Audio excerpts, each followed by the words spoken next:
சொல்லுவாங்களே கண்ணாடி வீட்டுல உட்கார்ந்துட்டு இன்னொரு வீட்டுல கல் தூக்கி எரியக்கூடாது.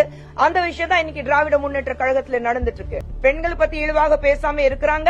நேத்து தஞ்சாவூர்ல திமுக சார்பில் தமிழக வெற்றி கழகத்தை கண்டிச்சு ஆர்ப்பாட்டம் நடத்தினாங்க.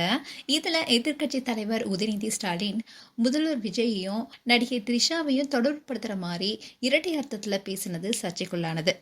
இதை தொடர்ந்துதான் நடிகை குஷ்பு ரொம்பவே ஆக்ரோஷமா ஒரு போஸ்டர் ஷேர் பண்ணியிருக்காங்க. நேத்து மேகதாது அணை கட்டும் கர்நாடக அரசுடைய முயற்சியை தடுக்க தவறியதா சொல்லி தஞ்சாவூர்ல தமிழக அரசை கண்டிச்சு ஆர்ப்பாட்டம் நடத்தினாங்க.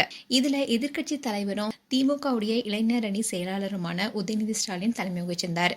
அப்போ அவர் என்ன பேசியிருந்தாருன்னா, அப்போ மேடையில பேசின உதயநிதி கர்நாடகால இருந்து தமிழகத்துக்கு தண்ணீர் வந்திருக்கணும், ஆனா காவிரியில இருந்து ஒரு சொட்டு தண்ணீர் கூட வரல. இதை பத்தி இதுவரைக்கும் முதலமைச்சர் விஜய் வாய் திறந்து பேசவே இல்லை. முதலமைச்சருக்கு இருக்கிற ஒரே கவலை திமுக மேல என்ன பொய் வழக்கு போடலாங்கிறது தானே அவர் பேசியிருந்தாரு.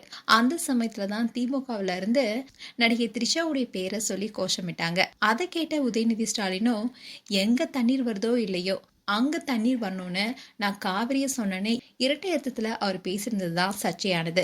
இதை தொடர்ந்து பலருமே கண்டனம் தெரிவிச்சுட்டு வராங்க.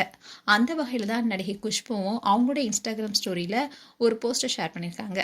அதுல அவங்க என்ன சொல்லியிருக்காங்கன்னா, உதயநிதி ஸ்டாலினுடைய பேச்சை கேட்டேன், ரொம்பவே தரைக்குறைவாகவும் பெண்களை அவமதிக்கும் விதமா இருந்துச்சு. இப்படிப்பட்ட பேச்சை தான் அவர் அரசியல தொடர்ந்து பேச போறாரா என்று கேள்வியும் எழுது.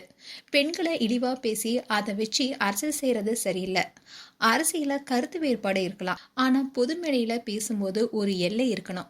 பெண்களை மரியாதையுடன் நடத்தணும். அரசியல் ரீதியா எதிர்த்து பேச முடியாதப்போ தனிப்பட்ட முறையில தாக்கி பேசுறது எளிதான வழியாயிடுமா?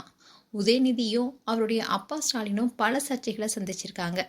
ஆனா அது பொது வாழ்க்கைக்கு ஒரு முன்னுதாரணமா இருக்கக்கூடாது. த்ரிஷாவை பொதுமேடையில அவமதிச்சதுக்காக உதயநிதி பகிரங்கமா மன்னிப்பு கேட்கணும்.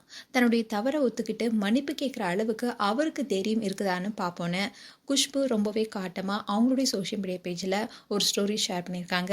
இப்படி பலருமே உதயநிதியோடைய சர்ச்சை பேச்சுக்கு கண்டனம் தெரிவிச்சுட்டு வராங்க. மேலும் உங்களுடைய கருத்துக்களை கமெண்ட் செக்ஷன் சொல்லுங்க.